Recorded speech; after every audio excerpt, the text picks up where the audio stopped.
तो बच्चों आज अपन सीख रहे हैं सम संख्याएं और विषम संख्याएं। देखो ये हमारे पास संख्याएं हैं 1 से 100 तक की। अब सम संख्याएं वो संख्याएं होती हैं जो 2 से पूरी कट जाती हैं। ठीक है, अब हमें सम संख्याएं देखनी है। तो हमने क्या किया कि हमने ये इस तरह से लिया और इसको इसके ऊपर रख दिया। देखो रख दिया। अब आपको देखिए कुछ संख्याएं दिखाई दे रही हैं और कुछ संख्याएं नहीं दिखाई दे रही। जो संख्याएं दिखाई दे रही हैं देखिए वो सब 2 से कटती हैं। 2 एकम 2 छीं 11, 11 दूनी 22, यानी 2 से काटेंगे तो 11 बार कटेगा कि नहीं कटेगा। ये सारी संख्याएं देखो 2, 12, 22, 32, 42, 52, 62, 72, 82 और 92, 4, 14, 24, 34, 44, 54, ये जितनी लेकर 100 तक की गिनतियां हैं ये सब आपकी क्या है, जो कि 2 से बराबर पूरी कट जाती है। अब हम देखेंगे विषम संख्या। अब ये देखो ये है विषम संख्या 21, 31, 41, 51, 61, 71, 81। आज हम आपको क्या पढ़ाने जा रहे हैं, भिन्न। क्या पढ़ाएंगे, भिन्न।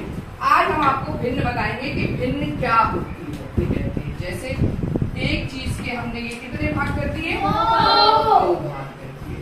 बराबर याद रखना बेटा, बराबर भाग करेंगे हम इसके। कितने कैसे करेंगे, बराबर भाग। तो जब हम इसके 2 बराबर भाग करेंगे तो हम एक भाग को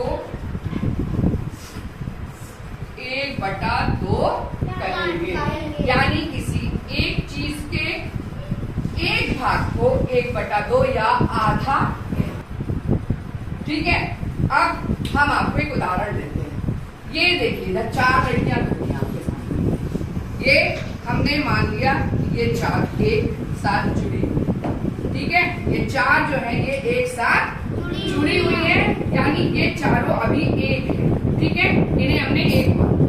अब हमने क्या किया कि हम इनके 2 बराबर भाग कर रहे। हमने इन्हें 20 से 2 बराबर भागों में बांट दिया। एक भाग ये और एक भाग ये। तो एक चीज के हमने कितने भाग कर दिए, 2 भाग कर दिए। तो हम भिन्न में यानी एक चीज का दूसरा 2 भाग में किया तो उसका 1 भाग ये और 1 भाग ये। अब इसी तरह अगर हम एक चीज के 4 भाग करें, अगर हम एक चीज के कैसे बराबर, तो अब एक चीज के कितने भाग हो गए, 4। अब हम एक भाग को क्या करेंगे, क्योंकि ये चौथाई भाग है। दिन और रात कैसे होते हैं आप देख लो। इस समय क्या है, दिन और रात होती है, सबको पता ना। तो आज हम उसका मॉडल में आपको बता रहे कि दिन और रात कैसे होते हैं। तो ये हमारी पृथ्वी है। इस पृथ्वी को इंग्लिश में अर्थ कहते हैं। क्या कहते हैं, और ये हमारा चंद्रमा है। क्या है ये, चंद्रमा को इंग्लिश में क्या कहते हैं, मून। क्या कहते हैं, और ये हमारा है सूरज। क्या है ये, सूरज। सूरज को इंग्लिश में सन कहते हैं। तो बेटा जब सूरज निकलता है इस तरीके से, सूरज जो होता है वो अपनी जगह से कभी हिलता नहीं है। पृथ्वी सूरज के चक्कर लगाती है। ये देखो पृथ्वी इस तरीके से सूरज के चक्कर लगाती है। ठीक है, तो जिस जगह पर सूरज की रोशनी पड़ती है, देखिए ये हिस्सा दिख रहा है सबको, यहाँ पर रोशनी पड़ रही है सूरज की और यहाँ पर पड़ रही है, नहीं पड़ रही ना। तो जिस जगह पर सूरज की रोशनी पड़ती है वहां दिन होता है, और जिस जगह सूरज की रोशनी नहीं पड़ती वहां रात होती है। इस हिस्से पर ये सूरज के सामने इसका पृथ्वी का जो हिस्सा आता है वहां दिन हो जाता है, और जिस हिस्से पर सूरज की रोशनी नहीं पड़ती वहां पर रात होती है।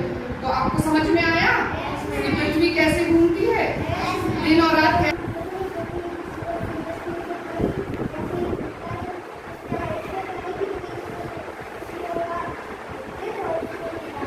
जहाँ रोशनी पड़ेगी वहां दिन होगा और जहाँ रोशनी नहीं पड़ेगी वहां। तो ये समझ में आया। लिया, सीख लिया, बचाने के तरीके भी समझ लिए। तो अब आप लोग में से बताइए कि पानी को हम कैसे कैसे बचाएंगे। बोलो। जब मैया कुल्ला करते हो तो नल को बंद रखना चाहिए। नहाते समय बाल्टी या मग्गे का इस्तेमाल करना चाहिए। बरसात के पानी को इकट्ठा करके इस्तेमाल करना चाहिए। क्या लगा हुआ है? राज के पास हैज माने है या रखता है। राज एक पेट माने राज एक जानवर, पालतू जानवर रखता है। वो क्या है? A cat. अ कैट माने वो पेट, उसका पालतू क्या है? बिल्ली है। A fat cat ran after fat माने मोटा, कैट माने एक मोटी बिल्ली, रैन माने आफ्टर माने पीछे, द रैट चूहे के पीछे। सौरमंडल यानी सोलर सिस्टम पढ़ाने जा रही हूँ। तो चलिए पढ़ते हैं सोलर सिस्टम। हेलो बच्चों, कैसे हैं आप? सब लोग अच्छे हैं? तो बच्चों, आज हम पढ़ते हैं सौरमंडल या सोलर सिस्टम के बारे में। ठीक है, तो सोलर सिस्टम या सौरमंडल क्या है? तो बेटा, सूर्य और उसके 8 ग्रह आपस में मिलकर एक परिवार या मंडल बनाते हैं, जिसे हम सौरमंडल या सोलर सिस्टम कहते हैं। सूर्य की अपनी एक रोशनी होती है और इस रोशनी से वो अपने सारे ग्रहों को चमकाता है। सूर्य को हम एक तारा भी कहते हैं। अब हम इसके 8 ग्रहों के बारे में बात करते हैं। तो बेटा, सबसे पहले आता है इसका बुध, जो कि इसके सबसे नजदीक होता है। बुध को हम इंग्लिश में मरकरी भी कहते हैं। इसके बाद आता है शुक्र। शुक्र को चमकीला तारा या इंग्लिश में वीनस कहते हैं। आपने कभी देखा है रात में कभी चमकता हुआ एक बहुत चमकीला तारा दिखाई देता है, वो शुक्र तारा होता है। शुक्र तारे के बाद तीसरे नंबर पे आता है हमारा पृथ्वी। इस पृथ्वी को हिंदी में पृथ्वी और इंग्लिश में अर्थ कहते हैं। और अर्थ जो है जिसमें हम रहते हैं। अब अर्थ आपको देखने में नीली और हरे रंग की दिखाई देती है, तो बेटा इसे नीला ग्रह भी कहते हैं, क्योंकि पृथ्वी पर 3 भाग पानी और 1 भाग जमीन का होता है। इस पृथ्वी के चारों तरफ एक उपग्रह परिक्रमा करता रहता है, जिसे चंद्रमा कहते हैं, या चंद्रमा उपग्रह को सैटेलाइट भी कहते हैं, और चंद्रमा को इंग्लिश में मून कहते हैं। अब हम अगले ग्रह के बारे में चलते हैं, जिसे हम मंगल ग्रह कहते हैं। मंगल ग्रह को इंग्लिश में मार्स भी कहते हैं। इसको लाल ग्रह भी कहा जाता है, क्योंकि ये देखने में बाहर से लाल रंग का दिखाई देता है। तो ये होता है मंगल ग्रह। इसके आगे बेटा अगला ग्रह हमारा होता है, जो कि सबसे बड़ा ग्रह है, वो है बृहस्पति। बृहस्पति जो है वो सबसे बड़ा ग्रह होता है। इसे इंग्लिश में जुपिटर भी कहा जाता है। इसके बाद आता है हमारा शनि। शनि को इंग्लिश में सैटर्न भी कहते हैं।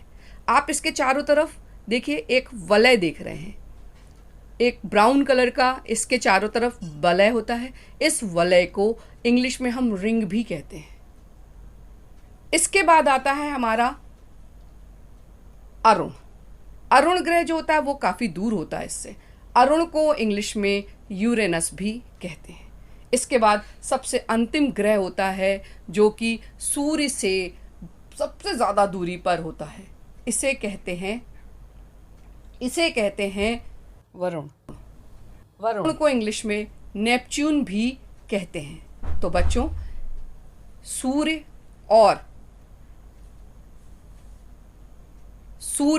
और इसके 8 ग्रह आपस में मिलकर सौरमंडल का निर्माण करते हैं, जिसमें बुध सूर्य के सबसे नजदीक ग्रह होता है और वरुण सूर्य से सबसे दूर ग्रह होता है।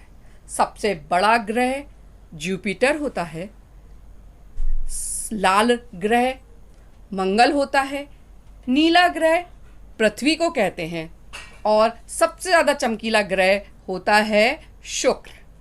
तो बच्चों, आज हमने सौरमंडल के बारे में पढ़ा।